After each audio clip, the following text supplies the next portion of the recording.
Shalom Bapak Ibu dan Saudara, kita bertemu kembali di dalam pemahaman Alkitab. Saat ini kita bersama-sama akan belajar melalui kitab Kejadian pasal 18 ayat 1 sampai 15. Saya memberikan tema, teguhkanlah hatimu dalam pengharapan. Bapak Ibu dan Saudara, rasanya tidak enak kalau kita di PHP. Membuat impian, harapan kita menjadi sirna. Begitu juga kaitannya dalam hal iman dan pergumulan. Ketika suatu pergumulan terus-menerus berkepanjangan kita alami dan kita belum menemukan jawabannya, bisa membuat iman, pengharapan kita menjadi kendur. Iman menjadi suam-suam kuku, ketekunan dalam pengharapan, dalam penantian pada pengharapan, perlahan-lahan mulai tertimbun dengan banyaknya masalah-masalah kita. Juga kekecewaan dalam pengharapan yang panjang. Saat ini, dalam perikop bacaan kita melihat perjumpaan keluarga Abraham dengan 3 orang asing, di mana perjumpaan ini dimaknai sebagai perjumpaan ilahi. Menanti janji Allah mewarnai keyakinan iman mereka yang menjadi pasang surut, sama seperti yang dialami oleh orang-orang percaya yang lain, termasuk kita saat ini. Bagaimana pasang surut iman Abraham dan Sarah digambarkan dalam percakapan perjumpaan mereka. Dalam pasal yang lalu, pasal 17, ayat 17 sampai 18, menggambarkan di sana tentang bagaimana iman Abraham yang mulai kendur ketika Allah menyatakan janji setianya akan memberikan keturunan. Abraham tertunduk, lalu dalam hatinya dia tertawa. Kemudian pada ayat yang 18 di pasal 17 itu, bagaimana iman Abraham yang sedang pasang surut tersebut ditandai dengan ketika Abraham mengusulkan justru yang terlihat di depan matanya, anak yang telah terlahir dari Hagar, yaitu Ismail. Abraham justru pada ayat 18 di pasal 17 bernegosiasi kepada Allah. Jika Ismail yang diperkenan untuk mendapatkan janji tersebut, apa yang dikatakan Abraham sesuai dengan realitasnya yang dilihat. Dan Sarah pada pasal yang 18 ini, ketika Sarah mendengar percakapan antara Abraham dan utusan Tuhan itu, Sarah dari balik pintu atau balik kemah, di belakang kemah, dia tertawa. Sarah menertawakan apa yang dikatakan Tuhan kepada Abraham, kalau tahun depan mereka akan kembali dan mendapati dia telah melahirkan seorang putra. Sarah menertawai realita keadaan. Abraham, tuanku, sudah tua usianya. Sedangkan aku, kata Sarah, sudah tidak menarik lagi, sudah mati haid, sudah sangat tua juga. Mungkinkah pada usia dan kondisi seperti itu bisa melahirkan anak? Hal yang realistis. Dan itu yang dilihat oleh Abraham dan Sarah pada ayat yang ke-11 sampai 12. Ya, semua itu menggambarkan bagaimana Abraham dan Sarah adalah manusia yang tidak sempurna, dengan iman yang tidak sempurna juga. Tapi mereka mendapatkan perkenanan Allah, menerima janji Allah. Ketidaksempurnaan iman mereka jelas terlihat dari tanda-tanda pasang surutnya iman dari percakapan-percakapan mereka. Mereka bukan manusia sempurna sama seperti orang beriman. Juga terlihat ketika Sarah pun menyangkal apa yang dikatakannya. dalam kondisi antara iman dan keraguan tersebut, Tuhan meneguhkan hati mereka. Tuhan meneguhkan pengharapan mereka. Pada ayat yang ke-10, Tuhan berkata kepada Abram dan firman-Nya, "Sesungguhnya aku akan kembali tahun depan mendapatkan engkau. Pada waktu itulah Sarah istrimu akan mempunyai seorang anak laki-laki." Kalimat ini meneguhkan iman dan pengharapan Abraham pada waktu itu. Meskipun Sarah yang mendengarnya tertawa.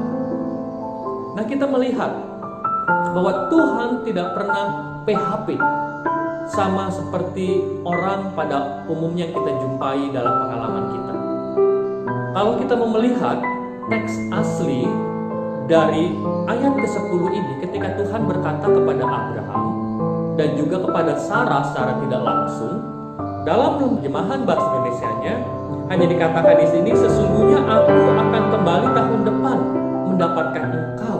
Pada waktu itulah Sarah istrimu akan mempunyai seorang anak laki-laki." Kata "akan" seakan-akan menggambarkan sesuatu yang belum pasti juga. Nah, tetapi kalau kita mau melihat teks asli bahasa Ibrani yang dipakai untuk perkataan Tuhan dalam ayat yang ke-10 ini, yang dipakai untuk meneguhkan iman dan pengharapan Abraham dan Sarah, dipakai dalam bentuk kalimat infinitif, absolut, dan imperatif. Artinya bahwa kalimat tersebut merupakan bentuk pasti, infinitif absolut, dan imperatif, masa depan tapi pasti. Jadi kalau mau diartikan, sebenarnya seperti ini. Sesungguhnya aku pasti akan kembali tahun depan dan mendapatkan engkau. Pada waktu itulah Sarah istrimu pasti sudah mempunyai seorang anak laki-laki. Sungguh perkataan ini bagi Abraham meneguhkan, menguatkan kembali iman, pengharapan yang selama ini mereka nanti-nantikan. Maka ketika pada waktu itu Sarah secara tidak sadar tertawa dalam hatinya ketika Sarah mendengar perkataan itu. Dan bagaimana pada saat itu juga Tuhan meneguhkan iman Sarah dan mengatakan pada ayat yang ke-14, "Adakah sesuatu apapun yang mustahil bagi Tuhan?" Artinya bahwa tidak ada sesuatu yang tidak mungkin, atau Tuhan bisa membuat segala sesuatu menjadi mungkin. Tuhan membuat segala sesuatu yang tidak mungkin bagi manusia menjadi mungkin bagi Allah, menjadi pasti bagi Allah. Nah, Bapak Ibu dan saudara-saudara yang dikasih oleh Tuhan, tentu rasanya lelah jika pergumulan yang sama, persoalan yang sama terus-menerus kita alami, dan sudah berbagai upaya yang kita lakukan untuk menemukan solusi, namun persoalan itu belum kunjung usai. Sama seperti apa yang dialami oleh Abraham dan Sarah sejak mereka keluar dari tempat kelahiran, tempat tinggal keluarga besar mereka, sudah kurang lebih 24 tahun mereka menanti janji Tuhan untuk kehadiran seorang anak, keturunan yang terlahir dari Sarah, bukan perempuan yang lain.